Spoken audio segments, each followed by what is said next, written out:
8월 4일 수요일입니다. 오늘 새벽 우리에게 주시는 하나님의 말씀은 로마서 1장 18절부터 25절까지 말씀입니다. 하나님의 진노가 불의로 진리를 막는 사람들의 모든 경건하지 않음과 불의에 대하여 하늘로부터 나타나나니 이는 하나님을 알만한 것이 그들 속에 보임이라. 하나님께서 이를 그들에게 보이셨느니라. 창세로부터 그의 보이지 아니하는 것들 곧 그의 영원하신 능력과 신성이 그가 만드신 만물에 분명히 보여 알려졌나니 그러므로 그들이 핑계하지 못할지니라. 하나님을 알되 하나님을 영화롭게도 아니하며 감사하지도 아니하고 오히려 그 생각이 허망하여지며 미련한 마음이 어두워졌나니 스스로 지혜 있다 하나 어리석게 되어 썩어지지 아니하는 하나님의 영광을 썩어질 사람과 새와 짐승과 기어다니는 동물 모양의 우상으로 바꾸었느니라. 그러므로 하나님께서 그들을 마음의 정욕대로 더러움에 내버려 두사 그들의 몸을 서로 욕되게 하게 하셨으니 이는 그들이 하나님의 진리를 거짓 것으로 바꾸어 피조물을 조물주보다 더 경배하고 섬김이라. 주는 곧 영원히 찬송할 이시로다. 아멘. 로마서 1장 1절부터 17절까지는 로마서의 서론 부분에 해당이 되는데 바울의 인사말과 감사를 전하는 부분입니다. 오늘부터 살펴보게 될 1장 18절부터 편지의 본론이 시작되고 있습니다. 그런데 오늘 본문을 읽어보아서 아시겠지만 본론의 시작이 어떻게 시작되고 있습니까? 18절 말씀을 함께 읽어보겠습니다. 하나님의 진노가 불의로 진리를 막는 사람들의 모든 경건하지 않음과 불의에 대하여 하늘로부터 나타나나니. 로마서의 본론이 시작이 하나님의 진노에 관한 말씀이라는 것입니다. 여러분, 복음은 복되고 좋은 소식입니다. 로마서는 그 복음을 체계적으로 설명해 놓은 책입니다. 그런데 본론이 시작이 어떻게 시작됩니까? 하나님의 진노에 관해서 이야기하고 있다는 것입니다. 무엇을 말씀하시는 것입니까? 복음을 거부하고 불의로 진리를 막는 사람들에게 하나님의 진노가 임하게 된다는 것입니다. 하나님의 진노가 심각하다는 것을 말씀을 통해서 알려주시는 것이죠. 17절에서 복음에는 하나님의 의가 나타난다고 했는데 18절에는 17절 말씀과 대조되어 하나님의 진노가 나타나게 된다고 말씀하십니다. 어떤 자들에게 진노가 임하게 됩니까? 하나님을 믿지 않고 진리를 거부하고 거스르는 자들에게 하나님의 진노가 임하게 된다는 것입니다. 이어지는 말씀에서는 불의한 인간에 대한 하나님의 진노가 정당하다는 것을 밝히고 있습니다. 19절 20절 말씀을 보십시오. 이는 하나님을 알만한 것이 그들 속에 보임이라. 하나님께서 이를 그들에게 보이셨나니 창세로부터 그의 보이지 아니하는 것들 곧 그의 영원하신 능력과 신성이 그가 만드신 만물에 분명히 보여 알려졌나니 그러므로 그들이 핑계하지 못할지니라. 왜 그들에게 하나님의 진노가 임하게 됩니까?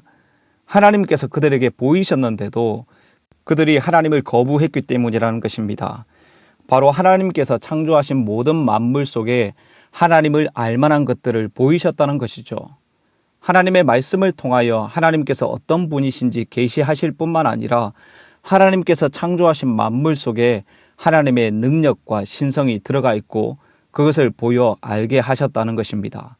그래서 핑계할 수 없다는 것이죠. 하나님께서 보여주시고 알게 하셨는데 죄인된 인간들은 어떻게 합니까? 21절 말씀부터 보시면 하나님을 알되 하나님을 영화롭게도 아니하며 감사하지도 아니하고 오히려 그 생각이 허망하여지며 미련한 마음이 어두워졌나니 스스로 지혜 있다 하나 어리석게 되어 썩어지지 아니하는 하나님의 영광을 썩어질 사람과 새와 짐승과 기어다니는 동물 모양의 우상으로 바꾸었느니라. 썩어지지 아니하는 하나님의 영광을 썩어질 사람과 우상으로 바꾸어 버렸다는 것입니다. 이런 죄악된 인간들을 하나님께서 어떻게 하십니까? 그대로 내버려 두십니다. 24절과 25절 말씀을 함께 읽어보겠습니다. 그러므로 하나님께서 그들을 마음의 정욕대로 더러움에 내버려 두사 그들의 몸을 서로 욕되게 하게 하셨으니 이는 그들이 하나님의 진리를 거짓 것으로 바꾸어 피조물을 조물주보다 더 경배하고 섬김이라. 주는 곧 영원히 찬송할 이시로다. 아멘. 하나님의 존재를 깨닫지 못하고 하나님의 형상 대신에 우상을 만들어 섬기는 그들을 인간의 어리석음과 악한 욕심에 대해 내버려 두심이라는 방법으로 심판하신다는 것입니다. 하나님께서 악한 욕심으로 가득 찬 인간의 죄를 내버려 두신다는 것은 그들이 하나님의 진노 아래 있다는 뜻입니다. 악인을 내버려 두신다는 것 자체가 하나님의 진노라는 것입니다. 사랑하는 성도 여러분, 하나님께서 우리를 내버려 두지 않으시고 죄를 깨닫게 하시고 회개할 때 용서해 주시고 말씀으로 회복시켜 주시는 것은 하나님의 사랑이고 은혜인 것입니다. 그러므로 성도 여러분, 로마서의 본론이 하나님의 진노로 시작되고 있다는 것은 복음을 받기 전에 우리 인간의 상태가 얼마나 심각했는지, 복음을 받기 전에 우리 인간의 상태가 얼마나 절망적이었는지에 대해서 말씀해 주시는 것입니다. 성도 여러분, 저는 이 말씀 앞에 아멘 할 수밖에 없었습니다. 내 마음의 더러움과 악함을 제가 잘 알기 때문입니다. 저만 그렇습니까? 우리 모두가 다 마찬가지일 것입니다. 우리가 얼마나 심각한 죄인이었는지, 우리의 상태가 얼마나 절망적이었는지 우리 스스로가 잘 알지 않습니까? 하나님께서 우리를 마음의 정욕대로 더러움에 내버려 두셨다면 거룩하시고 영광스러운 주님 앞에 누가 설 수 있었겠습니까? 이런 심각하고 절망적인 상태에 있는 우리에게 복음만이 해답이라는 것을 이 말씀을 통해서 알려주시는 것입니다. 복음으로 돌아가는 길만이 살 길이라는 것입니다. 죄악된 인간에게 복음만이, 예수 그리스도만이, 예수 그리스도를 믿는 것만이 유일한 소망이고 해답인 것을 믿으시기를 바랍니다. 사랑하는 성도 여러분, 이렇게 믿으신다면 이제 우리는 어떻게 살아야 하겠습니까? 첫 번째로, 불의하여 진리를 막아서는 자가 아니라 마음껏 진리 되신 예수님을 소개하고 진리가 무엇인지를 보여주고 진리를 삶으로 드러내야 한다는 것입니다.